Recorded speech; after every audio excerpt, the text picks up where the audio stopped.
Cutie laughed. It was a very inhuman laugh, the most machine-like utterance he had yet given vent to. It was sharp and explosive, as regular as a metronome, and as uninflected. "Look at you," he said finally.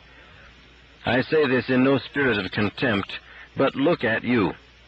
The material you are made of is soft and flabby, lacking endurance and strength, depending for energy upon the inefficient oxidation of organic material, like that." He pointed a disapproving finger at what remained of Donovan's sandwich. "Periodically you pass into a coma, and the least variation in temperature, air pressure, humidity, or radiation intensity impairs your efficiency. You are makeshift. I, on the other hand, am a finished product. I absorb electrical energy directly and utilize it with an almost 100% efficiency. I am composed of strong metal, am continuously conscious, and can stand extremes of environment easily. These are facts which, with the self-evident proposition that no being can create another being superior to itself, smashes your silly hypothesis to nothing." Donovan's muttered curses rose into intelligibility as he sprang to his feet, rusty eyebrows drawn low. "All right, you son of a hunk of iron ore. If we didn't make you, who did?" Cutie nodded gravely.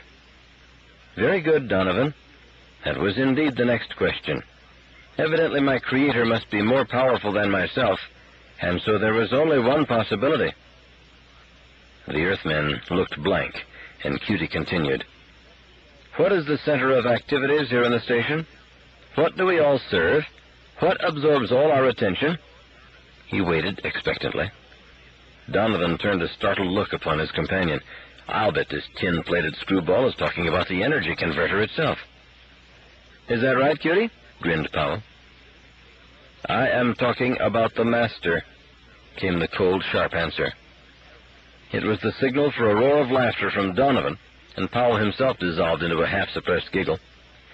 Cutie had risen to his feet, and his gleaming eyes passed from one Earthman to the other. "It is so just the same, and I don't wonder that you refuse to believe. You two are not long to stay here, I'm sure. Powell himself said that at first only men served the master, that there followed robots for the routine work, and finally myself for the executive labor. The facts are no doubt true, but the explanation entirely illogical. Do you want the truth behind it all?" "Go ahead, Cutie. You're amusing." "The master created humans first as the lowest type, most easily formed. Gradually, he replaced them by robots, the next higher step. And finally, he created me to take the place of the last humans. From now on, I serve the master." "You'll do nothing of the sort," said Powell sharply. "You'll follow our orders and keep quiet until we're satisfied that you can run the converter. Get that? The converter, not the master.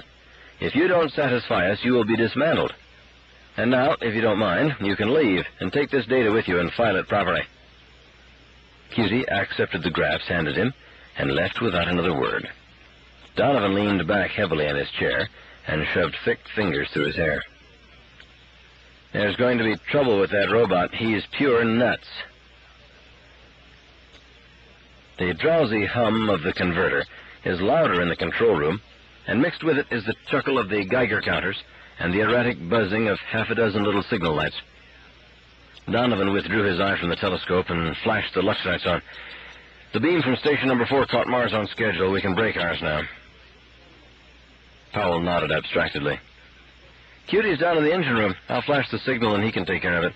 Look, Mike, what do you think of these figures?" The other cocked an eye at them and whistled. "Boy, that's what I call gamma-ray intensity. Old Sol is feeling his oats all right." "Yeah," was the sour response. "And we're in a bad position for an electron storm, too. Our Earth beam is right in the probable path." He shoved his chair away from the table pettishly. "Nuts. If it would only hold off till relief got here, but that's 10 days off. Say, Mike, go on down and keep an eye on Cutie, will you?" "Okay, throw me some of those almonds." He snatched at the bag thrown him and headed for the elevator.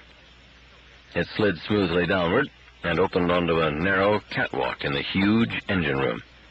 Donovan leaned over the railing and looked down. The huge generators were in motion, and from the L-tubes came the low-pitched whir that pervaded the entire station. He could make out Cutie's large, gleaming figure at the Martian L-tube, watching closely as the team of robots worked in close-knit unison. And then Donovan stiffened. The robots, dwarfed by the mighty L-tube, lined up before it, heads bowed at a stiff angle, while Cutie walked up and down the line slowly. 15 seconds passed, and then, with a clank heard above the clamorous purring all about, they fell to their knees. Donovan squawked and raced down the narrow staircase. He came charging down upon them, complexion matching his hair, and clenched fists beating the air furiously.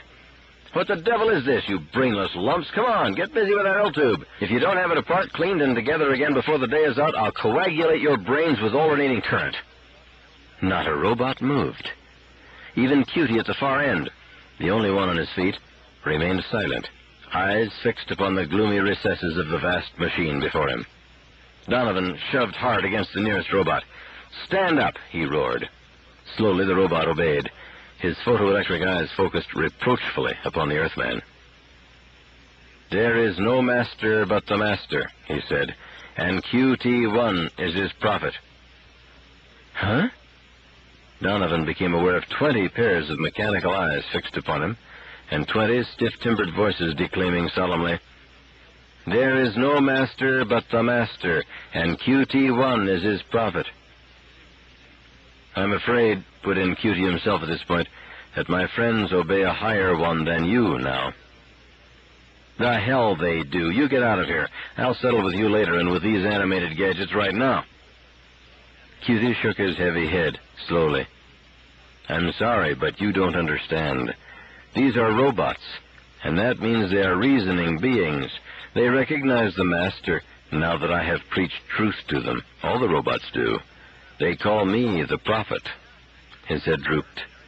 "I am unworthy, but perhaps—" Donovan located his breath and put it to use. "Is that so? Now, isn't that nice? Now, isn't that just fine? Just let me tell you something, my brass baboon. There isn't any master, and there isn't any prophet, and there isn't any question as to who's giving the orders. Understand?" His voice shot to a roar. "Now get out!"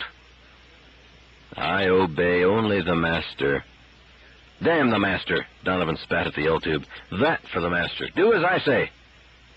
Cutie said nothing, nor did any other robot, but Donovan became aware of a sudden heightening of tension. The cold, staring eyes deepened their crimson, and Cutie seemed stiffer than ever. "Sacrilege," he whispered, voice metallic with emotion. Donovan felt the first sudden touch of fear as Cutie approached. A robot could not feel anger, but Cutie's eyes were unreadable.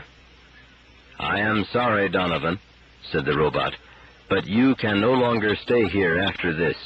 Henceforth, Powell and you are barred from the control room and the engine room." His hand gestured quietly, and in a moment 2 robots had pinned Donovan's arms to his sides. Donovan had time for one startled gasp as he felt himself lifted from the floor and carried up the stairs at a pace rather better than a canter. Gregory Powell raced up and down the officer's room, fist tightly balled. He cast a look of furious frustration at the closed door and scowled bitterly at Donovan. "Why the devil did you have to spit at the L-tube?" Mike Donovan, sunk deep in his chair, slammed at its arm savagely.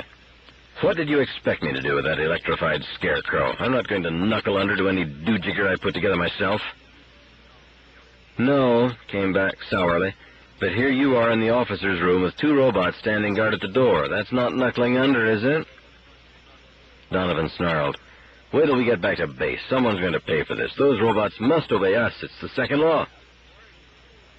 "What's the use of saying that? They aren't obeying us. And there's probably some reason for it that we'll figure out too late. By the way, do you know what's going to happen to us when we get back to base?" He stopped before Donovan's chair and stared savagely at him. "What?" "Oh, nothing. Just back to Mercury Mines for 20 years, or maybe Ceres Penitentiary." "What are you talking about?" "The electron storm that's coming up. Do you know it's heading straight dead center across the Earth beam? I had just figured that out when that robot dragged me out of my chair." Donovan was suddenly pale. Sizzling Saturn. "And do you know what's going to happen to the beam? Because the storm will be a Lulu. It's going to jump like a flea with the itch. With only Cutie at the controls, it's going to go out of focus, and if it does, heaven help Earth. And us.